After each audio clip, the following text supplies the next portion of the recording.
working to keep alive a legacy of those before us, through the groups we join and expectations we want to rise above, made possible by those who executed a vision. So let's keep the dream alive and continue to rise from our roots.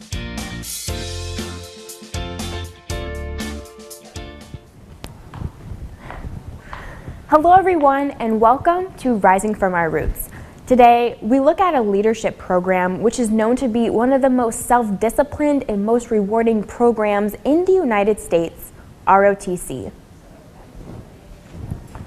ROTC stands for Reserve Officer Training Corps. The purpose of the program is to train young men and women who are interested in serving in branches of the United States military. The program is offered in over 1,000 universities and colleges nationwide with over 30,000 members, and courses are integrated in the classroom as well as on the field. Here at Truman State University, we offer an ROTC program, and it is available to students of all majors. So first, let's take a look back at how it all started. 1, 2, 3, 2, 1, all the way down, 3, 1, all the way up, 4, 1, 2, 3, up. The history of ROTC dates back to the 1800s, but it was officially initiated after President Woodrow Wilson signed the National Defense Act of 1916. Before the National Defense Act, Norwich University, located in Vermont, was the first college to incorporate both civilian and military instruction in 1819. It was established by Alden Partridge, who is known as one of the earliest individuals who advocated for military education in institutions. Norwich University was first referred to as the American Literary, Scientific, and Military Academy, which has stood as an example for other military academies across the U.S. Since the establishment of the program, it has been highly successful, and 70% of second lieutenants who serve in the United States Army Reserve, Army, and Army National Guard have previously been members of ROTC. It is also a noted source for scholarships among college students, and at Truman State University, four-year scholarships are available for those who qualify and maintain the demands of the program. I interviewed Kayla Thompson, who is a part of ROTC, a military science minor, and color guard commander. So, hi Kayla. Hi. First, I just want to thank you so much for coming on the show with me today. Thank you for having me. So first, we're just going to dive right into it. So my first question for you is, how did you first become interested in joining the military? So I think it all started whenever I was younger, and I would see men and women in uniform, and I want to be that person. I want to be that person protecting my country. And it got to my freshman year of high school, and I realized that's what I wanted to do with my career. So I kind of started looking into things, and I didn't know about ROTC, but I knew I wanted to go in the military. That's how I got started. Okay. So you first became interested in joining the military in high school, but when did you actively go about wanting to join ROTC specifically? That happened whenever I was a senior in high school. I was talking to a recruiter, and I found out that I could go to school and then join afterwards as a commissioned as a second lieutenant, and that really intrigued me that I can go to school and I could pursue my military career while pursuing a degree in nursing, which is what I wanted to do. Okay. And so when you were looking at universities and colleges, did the ROTC program here specifically attract your attention? Is that kind of why you chose to go to Truman? So what really drew me to Truman was their nursing program. It's now, I think it's 8th in the country, and along with the ROTC program, the combination of the two really brought my attention, and that's why I decided to go here. Gotcha. Okay, so what kind of responsibilities do you have at Truman by being a part of this program? The responsibilities, I like to say they're internal and external. So anytime that, once I put this uniform on, I don't take it off. So it is my responsibility to be respectful and to maintain my professionalism at all times. So that means other people can see you even if you're not in uniform. that you're still representing the Army, Truman's ROTC program, and the military in general. Specific internal responsibilities are 3 days a week there is physical readiness training, which is physical fitness training. We get up right in the morning and work out till 7 o'clock about, and we maintain that high level of fitness to be prepared for life after college. Are there additional things along with that you're required to do by being a part of ROTC in terms of like coursework and things like that? Yes, we start freshman year with our military science courses, which is, it's 2 days a week of it's leadership training and background knowledge on military tactics, infantry movements, all of that kind of things. And then we also do labs, which our labs will range from different learning about tactics and putting our leadership skills into action, into movement. So you are a nursing major, and you are a military science minor. So what do you want to do in the future when it comes to being a nursing major and also being a military science minor? Well, I plan on commissioning as a second lieutenant in the Army, and once I graduate, and hopefully going active duty as a nurse. At that point, I would have 4 years contracted to serve as an active duty nurse, and my goal from that point is to get that experience under my belt, go back to school after that to get my master's, and then get my doctorates, and become a nurse practitioner in a critical care setting, so an acute critical care nurse. So as an active duty nurse, what are your specific responsibilities or duties that you would have by being in that position? They're very similar to a civilian nurse. I would have a shift, maybe, it depends on where I'm at. It could be like a 12-hour shift for 3 to 4 days out of the week, and then my specific duties would be pretty much the same. We'd be taking care of soldiers, dependents, retirees, civilians, and there would be the added leadership quality assessments and leadership meetings, training, added military aspect to it. Okay. So obviously by being a part of the military or being a part of any of the branches that are associated with it, there are a lot of challenges that come with that. So by being a part of ROTC here at Truman, what challenges have you come across? I think the biggest challenge is the balance. Working between coursework, ROTC, other clubs that you might have, work, keeping friendships and family connections. It's all a balance, and to keep that balance is difficult. Not everyone can do that, but it is something that's going to define you as an officer and make you stronger as an individual and leader. So by being a part of ROTC, what specific differences do you want to make by being a part of this program? I definitely want to go into the Army with the idea that I can change lives, change soldiers' lives, and make it that much easier for them to get back on their feet when they're going through such a vulnerable time, especially in civilians and retirees, everyone that is compiled into who we're going to be treating as patients. I feel like I will be able to make a difference in their lives, and hopefully through this training at ROTC, will make me a stronger leader to be able to efficiently treat those patients. Do you have a personal experience at Truman that put into perspective, I guess, the amount of leadership abilities that they're really trying to instill into students who are a part of the program? I think it was one time I realized I was in front of the whole battalion, and I was doing a drill, a physical fitness drill, and I realized that I could not have done that 2 years ago. I could not stand in front of 50 people and tell them to do this and to do that. It's just, I was super shy, and then I got here, and ROTC really gave me a way to become a leader. It brings out the characteristics in you, I think, and definitely helps in that regard.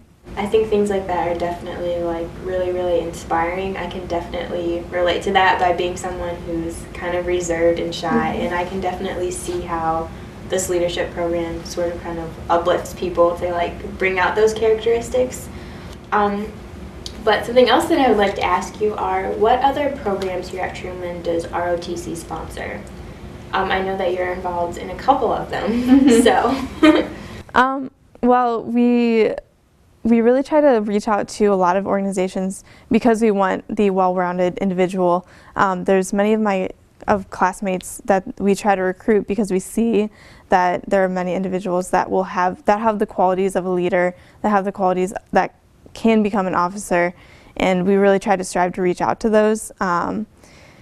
It kind of depends on where, like we've partnered with Globe Med in the past, we've partnered with fraternities and sororities, and we really try to drive our cadets here to reach out to their friends and classmates to recruit. Right.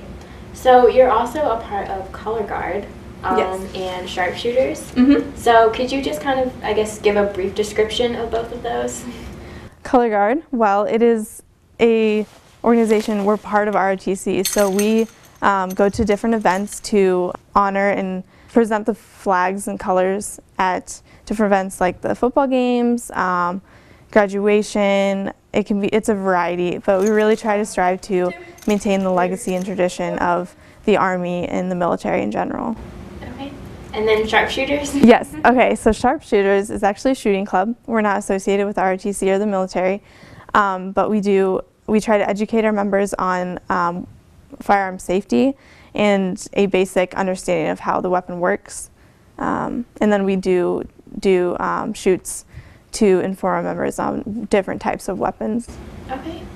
So I actually had the chance to kind of observe you guys in Color Guard, and everything is very precise, and sometimes you do have to get nitpicky with some of those things, but I thought it really did make a difference in the presentation of everything. So I guess my question for you is, even though sometimes things are nitpicky and sometimes you have to be precise in getting little things right, how does that make a difference in your presentation when you go out to these different events? The little details are everything, because you might have a big picture, but the little things are going to make it worthwhile. I try to stress it to my members that I'm not trying to be mean or nitpicky, but you have to be nitpicky. Especially even in the Army, you have to be nitpicky about certain things, about like your uniform, or like an example our sergeant always tells us. He says, like, make sure you have your uniform in the right way, you have your everything proper, because if a little thing, like if you have your med kit in a different area on your vest, then if you get injured, then they won't be able to find your med kit and you could die, bleed out. So it's just little things like that that you have to pay attention to and make sure you're always being precise, and it translates over to Color Guard in that regard. So being a part of the military was at first something only that men could join, and of course over the years it kind of grew and women were able to take on more roles and participate in kind of these higher up positions. But one of the exciting things that has recently happened is that in December of 2015, all combat roles have now officially been available for women. So I guess as a woman who is in this field that originally was male dominated, as a woman, what does it mean to you to be a part of ROTC and the military as a whole? Women have been in combat roles for many years, but officially now women are allowed into all combat roles, and it's truly inspiring to see women that are qualified and they can do everything that men can go into these roles, because sometimes some men can't do things and some women can't do things. It's just a fact of life. But the women that can do these things and the men that can do these things are the right men and women for the job. So they're going to get the job done, and it doesn't matter on gender.